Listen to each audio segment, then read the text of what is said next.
Hello everyone, welcome to my channel Books with Diana. Today we are diving into Morgan Housel, The Psychology of Money, a book that teaches us to rethink our relationship with money.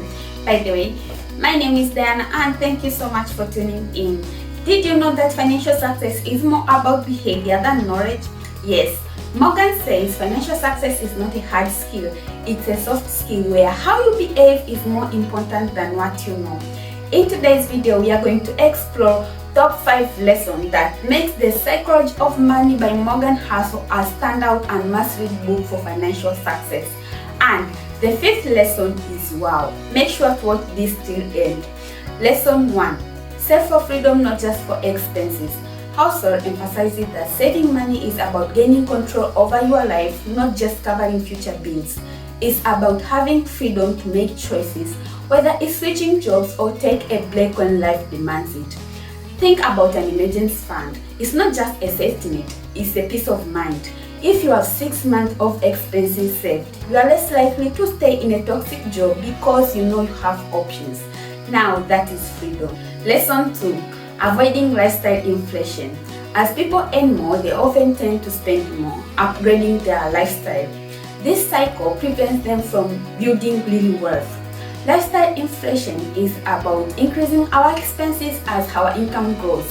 For instance, someone might start earning more money or get a raise and immediately move into a bigger apartment or buy designer clothes or buy a luxury car. What's the problem?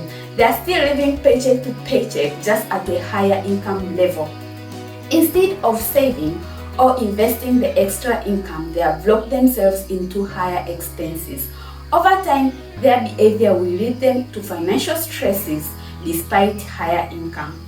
Lesson 3. Luck against hard work in financial success. Now, we have all heard about stories of self-made billionaires who started from nothing. But Housel reminds us that financial success isn't just about hard work, it is also about luck and timing. Acknowledging this will help us to stay humble and avoid judging others too harshly. Take Bill Gates for example. He became a billionaire partly because he had access to a computer in high school when very few people did. Yes, his hard work was crucial, but so his unique opportunity.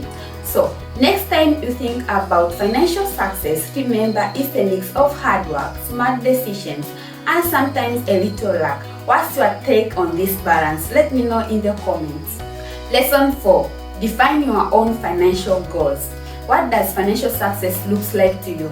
Is it retiring early, owning a dream home, or traveling around the world? This book, The Psychology of Money, stresses that financial success is deeply personal. Your goals might be different from someone else, and that's okay.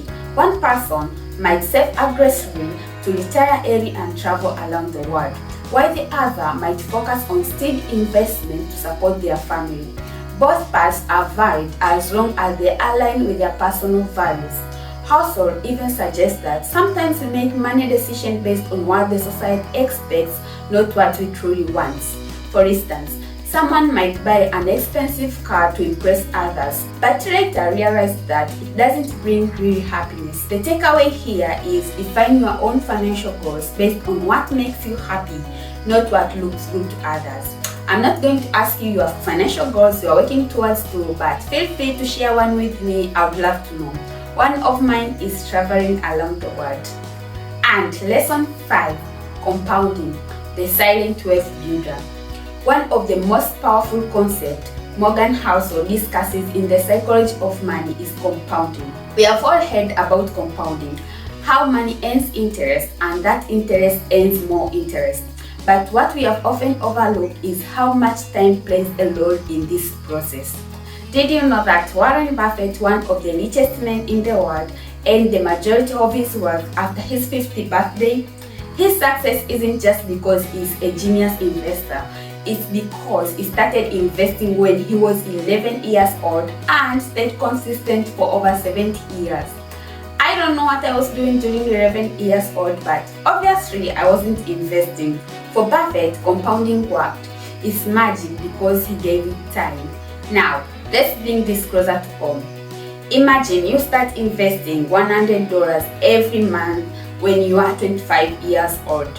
By the time you are 65, with an average annual return of 8%, you'll have $300,000. But if you wait until you are 35 years old to start, the total drops to about $140,000. What's the difference? It's not how much you save, it's how long your money had to grow. Compounding is often called the eighth wonder of the world, and for a good reason. It doesn't require you to be rich immediately, but requires you to be patient. The takeaway here is start early and be consistent. So, why does the psychology of money matters? Unlike technical financial guides, this book focuses on how your mindset shapes your money decisions. It's not only for investors, it's for anyone wanting a healthier relationship with money. If you have ever felt guilty about spending on something you love, this book teaches you to redefine wealth in a way that aligns with your happiness and life goals. If there is one thing to remember from the psychology of money is this: financial freedom isn't about how much you earn, it's about understanding your relationship with money. One lesson that really stuck with me was the power of compounding. It reminded me that starting small and staying consistent can lead to incredible results over time. I'd rate the book 5 out of 5 for its insightful and thought-provoking approach to personal finance. It's a must-read book for anyone looking to change how they think about wealth and money. What's your biggest takeaway from the psychology of money? Let me know in the comments. Till next time, make sure to stay tuned and don't forget to like and subscribe for more classic books that you don't want to miss. See you in my next video.